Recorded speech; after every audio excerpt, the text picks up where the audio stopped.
Hello नमस्कार students, मैं प्रेम प्रकाश, आपका स्वागत है। आज हम पढ़ेंगे प्रश्नावली 11.4। आइए पढ़ते हैं। प्रश्नावली 11.4। ए के आधार बीसी पर दो त्रिभुज एबीसी व डीबीसी बने हैं। यदि एडी व बीसी परस्पर ओ पर परिच्छेद करते हैं तो सिद्ध करना है कि एरिया ऑफ एबीसी बटा एरिया ऑफ डीबीसी बराबर एओ बटा डीओ, यानी इन दोनों त्रिभुजों के क्षेत्रफलों का अनुपात एओ अनुपात डीओ के बराबर होगा। आपको ए के आधार बीसी, ये मैंने एक आधार ले लिया बीसी, ए के आधार बीसी पर दो त्रिभुज दे रखे हैं। एक तो आपको दे रखा है ए बी सी, ये हो गया ए बी सी, और दूसरा आपको दे रखा है डी बी सी, ये हो गया डी बी और सी। यदि ए डी यानी ए मिला हुआ है डी से, यदि A D way B C परस्पर ओ पर काटते हैं, ए डी और बी सी दोनों आपस में एक दूसरे को बिंदु ओ पर प्रतिच्छेद करते हैं, तो हमें सिद्ध करना है कि इनके क्षेत्रफलों का अनुपात ये होगा। तो मुझे जो दे रखा है वो सबसे पहले मैं लिख लेता हूं। हमें यहां पर दे रखा है ए के आधार पर दो त्रिभुज बने हुए हैं।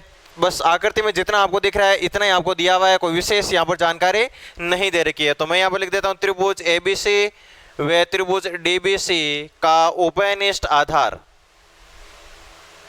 उभयनिष्ठ आधार आपको दे रखा है बीसी, और आपको सिद्ध करना है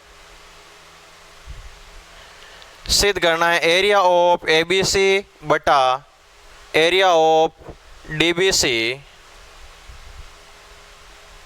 बराबर एओ बटा डीओ, ये हमें सिद्ध करना है। देखो हम यहां पर बात हो रही है त्रिभुजों के क्षेत्रफल से, तो त्रिभुजों का क्षेत्रफल क्या होता है? 1/2 आधार इंटू ऊंचाई। तो आधार तो आपको यहां पर दे रखा है बीसी, ऊंचाई नहीं है, तो हम क्या करते हैं, इस शीर्ष से मैं यहां पर एक लंब डाल देता हूं, ये मैंने एक लंब डाल दिया, और यहां से भी मैं एक लंब डाल देता हूं। इस त्रिभुज के लिए भी ये ऊंचाई आ गई, इसका मैं नाम दे देता हूं ए एम, और इसका मैंने नाम दे दिया डी एन। तो इस त्रिभुज के लिए, त्रिभुज डी बी सी के लिए ऊंचाई आ गई डी एन, और त्रिभुज ए बी सी के लिए ऊंचाई आ गई ए एम। 1/2 आधार इंटू ऊंचाई, त्रिभुज का क्षेत्रफल ये होता है। तो हमें यहाँ पर ऊंचाई की आवश्यकता पड़ी, ऊंचाई का मतलब शीर्ष लंब, तो यहाँ से अपन ने लंब डाल दिया और यहाँ से भी अपन ने लंब डाल दिया। अब देखिए इन दोनों त्रिभुजों में, दोनों त्रिभुज है समकोण, कोण एम और कोण एन दोनों में बराबर है, कोण 1 और कोण 2 आपस में बराबर है। क्यों? क्योंकि ये शीर्षाभिमुख कोण है। तो मैं यहाँ पर एक रचना का पॉइंट लिख देता हूँ। रचना में मैं लिख दूंगा ए एम लंब बी सी व डी एन लंब बीसी खींचा, ये मैंने दो लंब खींच दिए। चलिए अब लेते हैं हम दोनों त्रिभुज। अब त्रिभुज डी एन ओ, ये जो बिंदु है ये बिंदु है ओ, डी एन ओ व त्रिभुज ए एम ओ में, इन दोनों त्रिभुजों में देखिए कोण एन बराबर कोण एम, ये हैं दोनों ही समकोण, और उसके बाद में कोण 2 बराबर कोण 1, ये है शीर्षाभिमुख कोण, शीर्षाभिमुख कोण। अब देखिए दोनों त्रिभुजों में दो कोण बराबर हैं, तो दोनों त्रिभुज ए नियम से हो जाएंगे समरूप, इसलिए त्रिभुज डी एन ओ समरूप होगा त्रिभुज डी एन, एन किसके बराबर? एम के बराबर, तो एन की जगह एम आ जाएगा, और ओ दोनों तरफ का बराबर है क्योंकि शीर्ष विमुख है, तो यहां पर आ जाएगा क्या, ओ की जगह ओ आ गया। और अब देखिए डी के लिए यहां पर कौन बच गया है? ए बच गया, तो यहां पर आ जाएगा ए। नियम लग गया यहां पर ए नियम से। यदि कोई दो त्रिभुज समरूप होते हैं तो उनकी भुजाओं का अनुपात समान होता है, तो इनकी भुजाओं का अनुपात ले लेते हैं हम। हमें कौन सी भुजाएं लेनी है? एक तो लेना है एओ और एक लेना हमें डीओ, तो यहां से मैं ले लेता हूं डीओ के बटा में यहां से क्या आ जाएगा? एओ आ जाएगा बराबर। अब मैं लंब ले लेता हूं, लंब है यहां पर डीएन के संगत कौन होगा? ए एम होगा। ये हो गया समीकरण नंबर 1। चलिए अब लेते हैं हम area of A B C बटा area of D B C बराबर, त्रिभुज का क्षेत्रफल होता है 1/2 इंटू आधार, आधार दोनों का बराबर है बीसी, 1/2 इंटू बीसी, 1/2 आधार दोनों का बीसी है। और फिर इस त्रिभुज के लिए ऊंचाई एम और इस त्रिभुज के लिए ऊंचाई है डी एन, तो इस त्रिभुज के लिए ऊंचाई ए एन और इस त्रिभुज के लिए ऊंचाई ए एम और इस त्रिभुज के लिए ऊंचाई है डी एन। 1/2 बीसी से 1/2 बीसी कट गया, बचा यहां पर ए एम बटा डी एन। समीकरण 1 से देखो समीकरण 1 से इसकी जगह हम क्या लिख सकते हैं, इसका व्युत्क्रम कर लीजिए आप, या AO बटा DO बराबर AM ऊपर चला जाएगा और बटा में जाएगा DN, इसका व्युत्क्रम कर लिया, इसको नाम दे दीजिए समीकरण नंबर 1। अब AM और DN की जगह मान रख देंगे, AM और DN की जगह हम रख देंगे AO बटा DO बराबर में AO बटा DO, और ये हमें सिद्ध करना था। तो इस प्रकार से ये एक छोटा सा क्वेश्चन है, थोड़ा इंपॉर्टेंट भी है, इसको आप दोबारा देखिए समझिए। अगला क्वेश्चन चौथा कुछ इस प्रकार से दे रखा है, इसके 3 पॉइंट है। पहला पॉइंट देखिए, त्रिभुज ABC में D समांतर है BC एवं AD और DB का अनुपात ये है, तो इनके क्षेत्रफलों का अनुपात हमें ज्ञात करना है। देखिए किस प्रकार हल करना होगा। पहला पॉइंट लेता हूं, इसमें आपको दे रखा है त्रिभुज ABC में DE समांतर है BC के, और उसके बाद में आपको दे रखा है AD अनुपात DB बराबर 2:3। हमें सिद्ध करना है इनके क्षेत्रफलों का अनुपात क्या होगा, ज्ञात करना है। चलिए मैं एक त्रिभुज बना लेता हूं। ये मैंने एक त्रिभुज बना लिया ABC, ये A, ये B और ये C। D समांतर है BC के समांतर है DE। हमें दे रखा है AD और DB का अनुपात, AD और DB का अनुपात हमें दिया हुआ है, और हमें चाहिए इन दोनों त्रिभुजों के क्षेत्रफलों का अनुपात ADE और ABC के। तो जब भी कभी क्षेत्रफलों का अनुपात पूछे तो आपके दिमाग में तुरंत प्रमेय आ जाने चाहिए, दो समरूप त्रिभुजों के क्षेत्रफलों से संबंधित प्रमेय। यानी आपको पहले बताना होगा कि ये दोनों त्रिभुज आपस में क्या हैं, समरूप हैं। तो ये छोटे वाला त्रिभुज और ये पूरा बड़ा वाला त्रिभुज लेंगे तो दोनों में कोण A ओबेनिष्ठ आ जाएगा। ये रेखा और ये रेखा समांतर है तो ये कोण बन जाएंगे संगत कोण, कोण B और कोण A आपस में बराबर हो जाएंगे। इस छोटे वाले त्रिभुज का कोण A, बड़े वाले का कोण A, छोटे वाले का कोण 1 और बड़े वाले का कोण B आपस में बराबर है। दोनों त्रिभुजों में दो कोण बराबर है तो दोनों त्रिभुज A नियम से हो जाएंगे समरूप, तब इनके क्षेत्रफलों का अनुपात इनके संगत भुजाओं के अनुपात के वर्ग के बराबर होगा।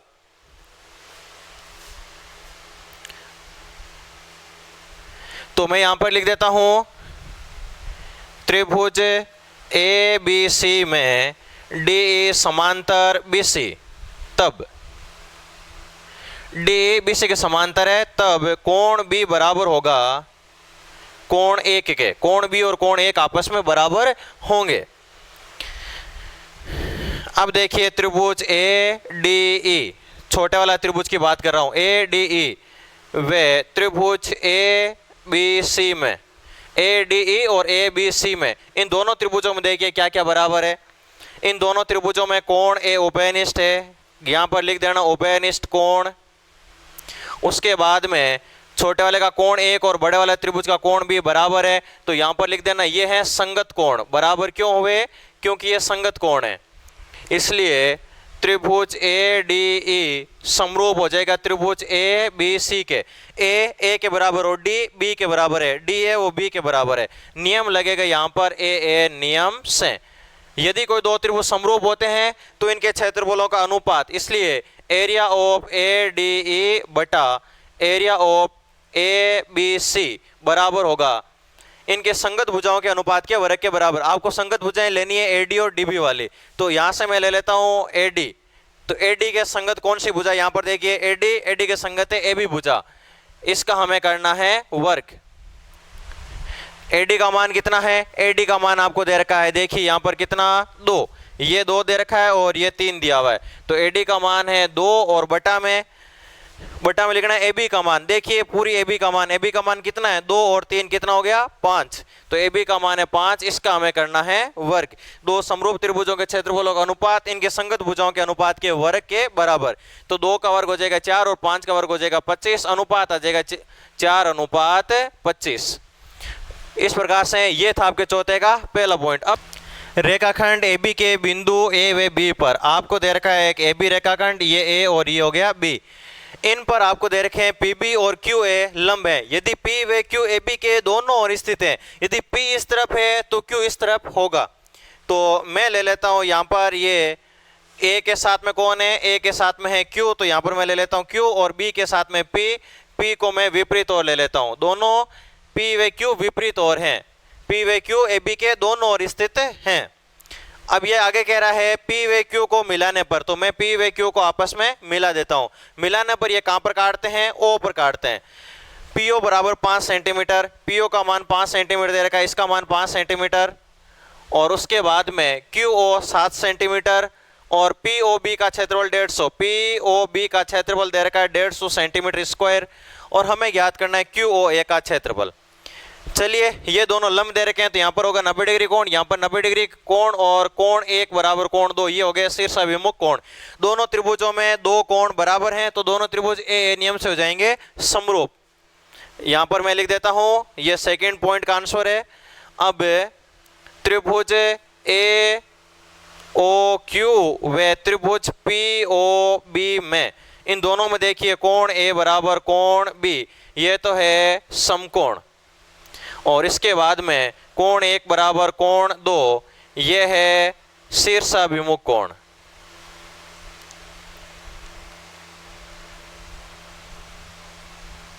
शीर्षाभिमुख कोण, इसलिए त्रिभुज ए ओ क्यू समरूप होगा, ए ओ क्यू ये समरूप हो जाएगा किसके, बी ओ पी के। बी ओ पी के नियम लगेगा ए ए नियम से।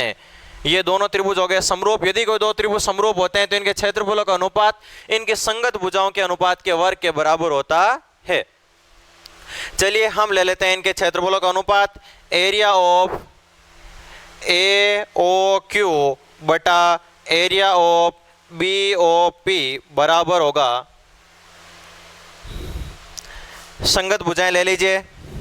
संगत भुजाएं एक यहाँ पर जो हमें दे रखी है वही लेते हैं, एक तो यहाँ पर पीओ दे रखा है, एक हमें क्यूओ दे रखा है, तो पीओ और क्यूओ ले लेते हैं। तो यहाँ से आ जाएगा ओ क्यू और बटा में आ जाएगा ओ पी का होल स्क्वायर। दो समरूप त्रिभुजों के क्षेत्रफलों का अनुपात इनके संगत भुजाओं के अनुपात के वर्ग के बराबर।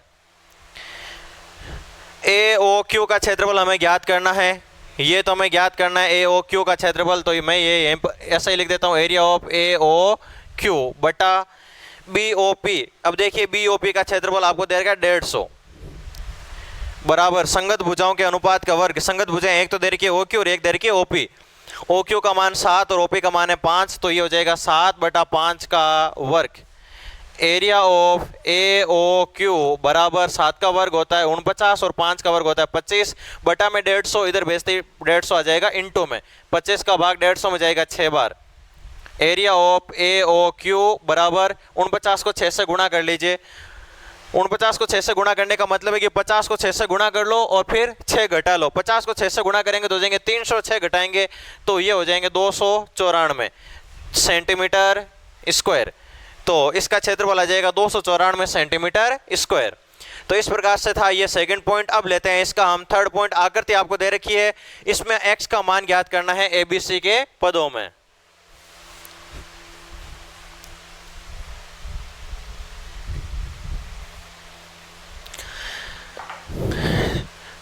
चलिए इस आकृति में लेते हैं, ये कोण एरिया कोण बराबर है और कौन सी दोनों त्रिभुजों में, बड़े वाले त्रिभुज में और छोटे त्रिभुज में हो जाएगा ओपेनिस्ट।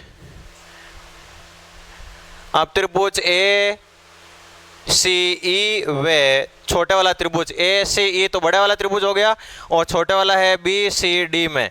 इन दोनों में देखिए क्या क्या बराबर है। कोण ए 50 है तो उस त्रिभुज का कोण बी 50 है। कोण ए बराबर कोण बी, ये दोनों 50 डिग्री के हैं। और इसके बाद में कोण ए और कोण बी बराबर कोण सी, दोनों में हो जाएगा ओपेनिस्ट। कोण सी बराबर कोण सी, ये हो गया ओपेनिस्ट कोण, या फिर आप कह सकते हो कॉमन कोण, ओपेनिस्ट कोण। इसलिए त्रिभुज ए सी ई समरूप हो जाएगा त्रिभुज बी सी डी के। बी सी डी के नियम लगेगा यहाँ पर ए ए नियम से। दोनों त्रिभुज हो गए समरूप। अब देखिए यदि कोई दो त्रिभुज समरूप होते हैं तो इनके क्षेत्रफलों का अनुपात उनके संगत भुजाओं के अनुपात के वर्ग के बराबर होता है। अच्छा, हमें ज्ञात क्या करना है, क्षेत्रफल की बात हो रही है कि यहाँ पर क्षेत्रफल की बात नहीं हो रही है। यहाँ पर ये कह रहा है एक्स का मान, तो यहाँ पर दो त्रिभुज समरूप है तो इनके संगत भुजाएं क्या हो जाएगी, समानुपाती हो जाएगी। तो क्षेत्रफल की बात ही नहीं हो रही है, न तो पूछा है और न यहाँ पर क्षेत्रफल का कोई मान दिया हुआ है। तो हम क्षेत्रफल के बगैर हम इन दोनों त्रिभुजों के संगत भुजाओं का अनुपात ले लेते हैं। चलिए अनुपात एक तो ले लीजिए ए वाला, ए वाली ए ही भुजा है तो यहां से मैं ए ही भुजा ले लेता हूं। 1 नंबर और 3 नंबर पर आ रही ए, तो ए के संगत हो जाएगा यहां पर बी डी, ए बटा बी डी बराबर आगे ए और बी डी। और उसके बाद में आपको कौन सी भुजाएं दे रखी है, आपको दे रखी है ये भुजाएं, बी सी दे रखी है, तो यहां से आप बी सी ले लीजिए। यहां से हम बी सी ले लेंगे तो बी सी के संगत भुजा आ जाएगी एस सी। अब इनका मान रख दीजिए, ए का मान है ए बटा बी डी का मान है एक्स बराबर एस सी का मान देखिए पूरा ए से लेकर सी तक, इसका पूरे का मान है बी प्लस सी, ये और बटा में बी सी का मान देखिए, बी सी का मान है सी। ए बराबर तिरछा गुणा कर लीजिए, तिरछा गुणा करेंगे तो हो जाएगा x इंटू बी प्लस सी बराबर ए को सी से गुणा करते ही एस सी, और x बराबर हो जाएगा एस सी बटा बी प्लस सी, इधर भेजते ही बटा में चला जाएगा, तो x का मान आ गया एस सी बटा बी प्लस सी। इस प्रकार से ये था तीसरा पॉइंट। तो क्वेश्चन है त्रिभुज एबीसी में कोण भी 90 डिग्री हो एवं बीडी कर्ण एसी पर लंब हो, तो ये हमें सिद्ध करना है। ये इस प्रकार से आपको एक दे रखा है समकोण त्रिभुज जिसका कोण भी समकोण है, ये यहाँ पर ए और समकोण की जगह बी और आगे है सी। त्रिभुज एबीसी में कोण बी समकोण एवं बीडी का कर्ण एसी पर लंब है, बी से एक कर्ण एसी पर लंब डाला गया है बीडी। तो सिद्ध कीजिए कि त्रिभुज ए डी बी सर्वांग सम होगा बी डी सी के। हमें सिद्ध करना है कि ये दोनों त्रिभुज आपस में समरूप होंगे। ये लंब तो यहां पर 90 डिग्री कोण, यहां पर भी 90 डिग्री का कोण बनेगा। इसको हल करते हैं, आपको जो जानकारी दे रखी है वो लिख लेते हैं। एक तो हमें दे रखा है कोण भी है 90 डिग्री का, ठीक इसी प्रकार ये लंब है तो कोण डी भी 90 डिग्री का ही होगा। और हमें सिद्ध करना है त्रिभुज ए डी बी समरूप होगा त्रिभुज बी डी सी के। हमें सिद्ध करना है कि ये A D B D C के समरूप होगा, ये दोनों त्रिभुज आपस में समरूप होंगे, ये हमें सिद्ध करना है। चलिए इसको सिद्ध करने के लिए हम क्या करते हैं, इस त्रिभुज को पूरे बड़े वाले के समरूप सिद्ध कर देते हैं, इसको पूरे बड़े वाले के समरूप सिद्ध कर देते हैं। दोनों की तुलना से ये दोनों त्रिभुज आपस में समरूप हो जाएंगे। अब त्रिभुज छोटे वाला लेता हूं मैं, ए डी बी व त्रिभुज पूरा बड़े वाला ए बी सी में ए डी बी और ए बी सी पूरा बड़े वाला त्रिभुज, इन दोनों त्रिभुजों में देखो कोण ए तो उभयनिष्ठ हो गया, ये है उभयनिष्ठ कोण। और इसके बाद में कोण भी 90 डिग्री और कोण डी भी 90 डिग्री, ये दोनों में हो गया समकोण, इसलिए त्रिभुज ए डी बी समरूप हो जाएगा। अच्छा इसको मैं ऐसे लिख लेता हूं, इसलिए त्रिभुज ए बी सी समरूप होगा। ए की जगह तो ए, क्योंकि ए इस छोटे वाले त्रिभुज में पूरे बड़े वाले त्रिभुज में आ रहा है, बराबर है, तो ए की जगह ए, बी की जगह आ जाएगा डी और आगे बच गया सी, तो ए आ गया डी आ गया, ए आ गया डी आ गया, बचा कौन, बी बच गया। नियम लगेगा ए नियम से दोनों त्रिभुज हो जाएंगे समरूप। इसको नाम दे दिया मैंने समीकरण नंबर 1। चलिए अब लेते हैं हम ये त्रिभुज और पूरा बड़े वाला त्रिभुज। अब त्रिभुज लेता हूं मैं बी सी डी व त्रिभुज ए बी सी में, इन दोनों त्रिभुजों में कोण सी उभयनिष्ठ हो जाएगा, कोण सी बराबर कोण सी, ये है उभयनिष्ठ कोण। और उसके बाद में देखिए इस छोटे वाले त्रिभुज का कोण डी 90 डिग्री का है, बड़े वाले त्रिभुज का कोण भी 90 डिग्री है, तो मैं लिख दूंगा कोण डी बराबर कोण बी, ये हैं दोनों में बराबर। क्यों, क्योंकि ये हैं समकोण, तो यहां पर कारण आ जाएगा कि ये समकोण है, इसलिए त्रिभुज पूरा बड़ा वाला ए बी सी समरूप होगा। सी के बराबर तो सी रहेगा, सी के बराबर तो सी, उसके बाद में बी की जगह आ जाएगा डी, बी की जगह आ जाएगा डी, तो सी आ गया डी आ गया, बचा कौन, बी बच गया। समीकरण नंबर 2 नियम लगा यहाँ पर भी ए नियम से। अब दोनों समीकरणों की तुलना कर लीजिए, समीकरण 1 व 2 से। समीकरण 1 में देखो त्रिभुज एबीसी किसके समरूप है, एडीबी के, त्रिभुज एडीबी समरूप त्रिभुज एबीसी, और एबीसी खुद किसके समरूप है, बीडीसी के, तो यहां पर आ जाएगा बीडीसी, और यही हमें सिद्ध करना था। एडीबी समरूप BDC। तो बहुत ही सिंपल सा है। इस त्रिभुज को पूरे बड़े वाले के समरूप बताओ, समीकरण नंबर 1। इस त्रिभुज को पूरे बड़े वाले के समरूप बताओ, समीकरण नंबर 2। दोनों की तुलना करते ही आपके उत्तर आ जाए। अगला 6वां क्वेश्चन है, सिद्ध कीजिए कि वर्ग की भुजा पर बनाए गए समबाहु त्रिभुज का क्षेत्रफल उसी वर्ग के विकर्ण पर बनाए गए समबाहु त्रिभुज के क्षेत्रफल का आधा होता है। यानी भुजा पर बनाए गए त्रिभुज का क्षेत्रफल आधा होगा किसका? विकर्ण पर बनाए गए समबाहु त्रिभुज के क्षेत्रफल का। तो हम एक बना लेते हैं वर्ग। ये मैंने बना लिया एक वर्ग, इसका मैंने नाम दे दिया A, B, C और D। और इसकी मैं एक भुजा पर बना लेता हूँ समबाहु त्रिभुज। यदि वर्ग की ये भुजा A सेंटीमीटर है तो ये भी A होगी और ये भी A होगी। और इसके एक विकर्ण पर मैं बना लेता हूँ एक समबाहु त्रिभुज। ये मैंने बना लिया इसके विकर्ण पर एक समबाहु त्रिभुज।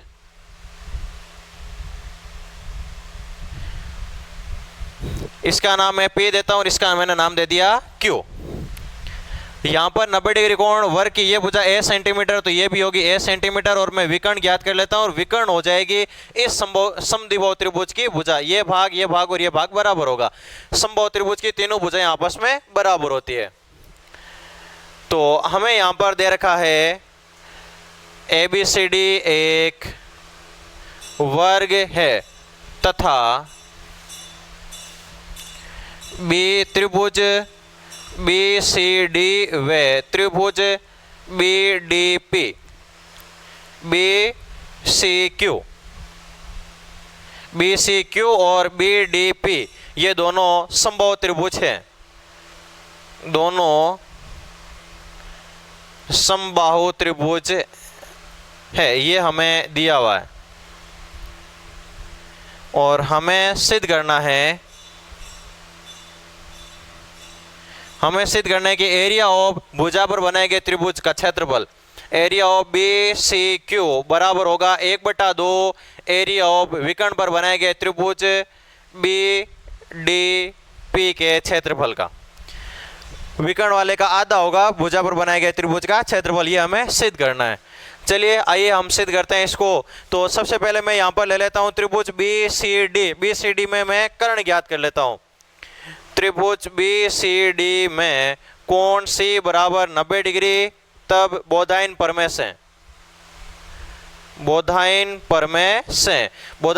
से हो जाएगा कर्ण स्क्वायर बराबर आधार स्क्वायर प्लस लंब स्क्वायर। कर्ण है यहाँ पर BD तो हो जाएगा BD स्क्वायर बराबर आधार है BC तो हो जाएगा BC square plus CD square. BC का मान A और CD का मान भी A और A हो जाएंगे A स्क्वायर का और A स्क्वायर का वर्ग, इनको जोड़ेंगे तो ये हो जाएंगे 2A स्क्वायर। और इस तरफ से मैं स्क्वायर का चिन्ह हटाता हूँ तो इस तरफ रूट का चिन्ह आ जाएगा। यानी BD बराबर आ जाएगा √2 और A स्क्वायर का वर्गमूल आ जाएगा A। यानी ये भुजा है √2A, तो ये भी √2 है और ये भी √2 है। अब हमें इन दोनों त्रिभुजों के क्षेत्रफलों का अनुपात लेना है। एरिया ऑफ BDP और बटा में ले लेता हूं मैं एरिया ऑफ BCQ। समबाहु त्रिभुज का क्षेत्रफल होता है √3/4 भुजा स्क्वायर, तो ये हो जाएगा √3/4 और ऊपर वाले की इसकी भुजा है √2A का स्क्वायर और बटा में आ जाएगा √3/4 भुजा का मान है A तो हो जाएगा A का स्क्वायर। √3/4 से √3/4 कैंसिल, √2 का वर्ग हो जाएगा 2 और A का वर्ग हो जाएगा A स्क्वायर और बटा में है 2A स्क्वायर और बटा में है A स्क्वायर। और इसके बराबर में क्या चल रहा है एरिया ऑफ BDP और बटा में है area of BCQ। A square से A स्क्वायर कैंसिल, यहाँ पर एक बच गया, तिरछा गुणा कर लीजिए या फिर ये बटा में उधर भेजते इंटू में आ जाएगा। एरिया ऑफ BDP बराबर ये बटा में उधर भेजते इंटू में 2 इंटू एरिया ऑफ BCQ 1/2 बटा में इंटू में 2 इधर भेजते बटा में आ जाएगा तो 1/2 एरिया ऑफ BDP बराबर हो जाएगा एरिया ऑफ BCQ। इस प्रकार से ये था अपना 11.4 का अंतिम क्वेश्चन। विविध में कोई विशेष क्वेश्चन है नहीं तो आपको करने हैं, इनको वापस देखिए दोबारा, आपको एकदम क्लियरली समझ में आ जाएंगे। अब हम आगे बढ़ेंगे 12वीं प्रश्नावली, तब तक के लिए नमस्कार, धन्यवाद।